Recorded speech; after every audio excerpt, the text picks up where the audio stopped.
Bạn nhìn thấy số 6 hay số 9? Còn chiếc váy này với bạn là màu xanh hay màu vàng? Còn đây, có phải bạn cũng đang thấy chiếc thìa bị gãy hay không? Trong cuộc sống này, đôi khi những gì bạn nhìn thấy vậy mà không phải vậy. Những cánh rừng xanh này cũng có thể không như bạn nhìn thấy.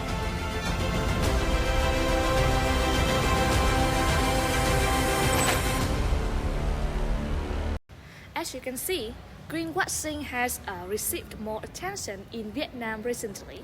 It appears in all kinds of sectors, from fashion, cosmetic, to food and beverage. So today I'm going to help you identify what greenwashing actually is and how to avoid in the F&B industry. Alright, let's get started. So, what is greenwashing? There are many definitions, but in general, greenwashing is when a company presents itself, its products, or its practices are more environmentally friendly than they really are. In other words, instead of investing in real sustainability, they focus more on marketing. So, how can we know if a company is greenwashing? To have the answer, let's find out some common signs of this problem. In a 2025 study by Professor Fontadona and Martinez from IESE Business School, they identified 8 common tricks used in sustainability reports. Among them, the most frequent tricks are hollow promises and deceptive labels. To understand how this plays out in Vietnam, our team also conducted a survey in October this year to measure consumer awareness of greenwashing in the food and beverage sector. In the survey, we asked the question, which of the following makes eco-friendly claims in food brands feel vague or misleading to you? And the 2 top responses were the use of vague environmental terms and misleading imagery. From both the academic findings and our own survey, we identified 3 major signs of greenwashing in the F&B industry. First, vague terms. Second, misleading imagery. And the last one, unrealistic environmental promises. Now, let's dig deeper into each side and look at real cases from famous companies. First, using a lot of vague terms may be a sign that a company is greenwashing. In the product package or the company advertisement, they can use some of the words like eco-friendly, green, sustainable, zero emissions without giving any explanations or further evidence. At first, these terms sound really good for the environment, but they don't tell consumers anything specific. No numbers, no certifications, and no proof. From our surveys, out of 97 respondents, nearly 29% said that vague terms without any clear explanations would have made them believe a product was more eco-friendly than it actually was. Now, let's look at 2 major examples. The first case is Unilever. This brand has faced serious criticism when a Dutch organization named Consumentenbond reviewed more than 450 of its food products.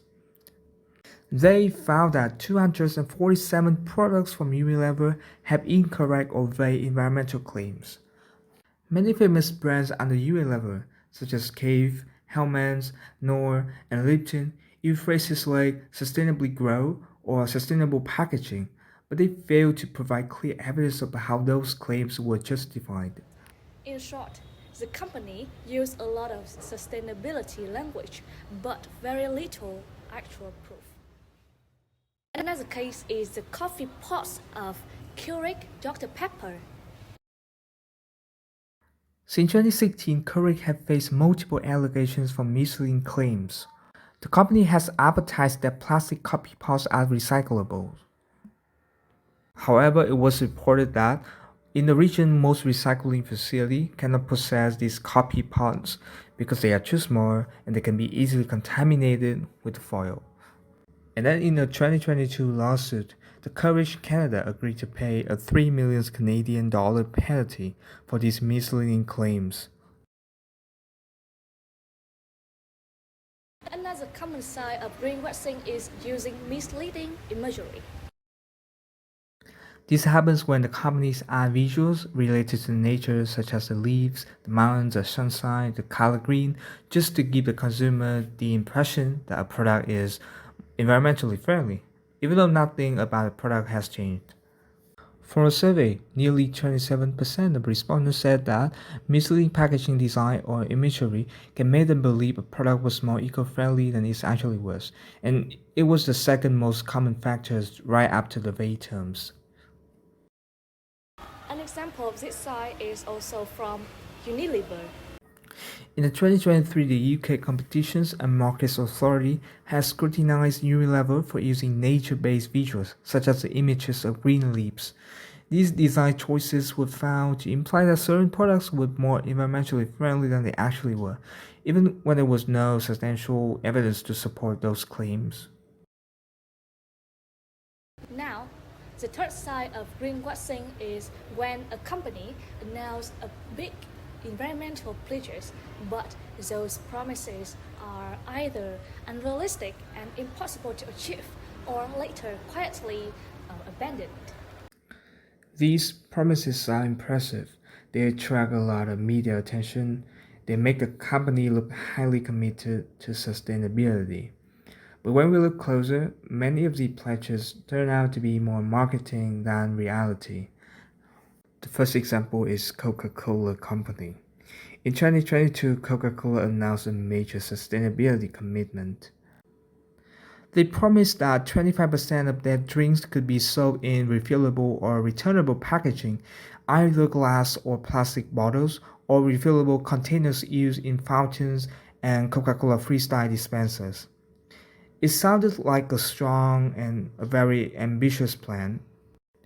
However, this is the problem. Right before this year's Global Plastic Summit, the company quietly deleted the entire page from its website. The page explaining this promise disappeared, and the company no longer has any target for reusable packaging. So, the promise was loud, but the withdrawal was silent. And that's exactly why unrealistic promises are a major sign of greenwashing. Nestle is another well-known case.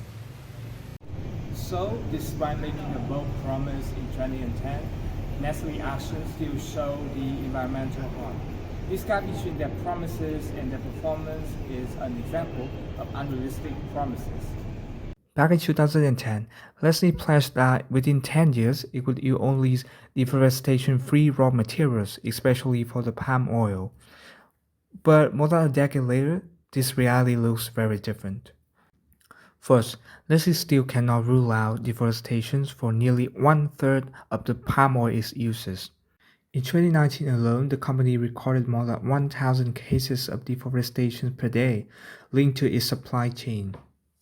Many development organizations continue to accuse Nestle supplier of land conflicts, exploitation, and child labor.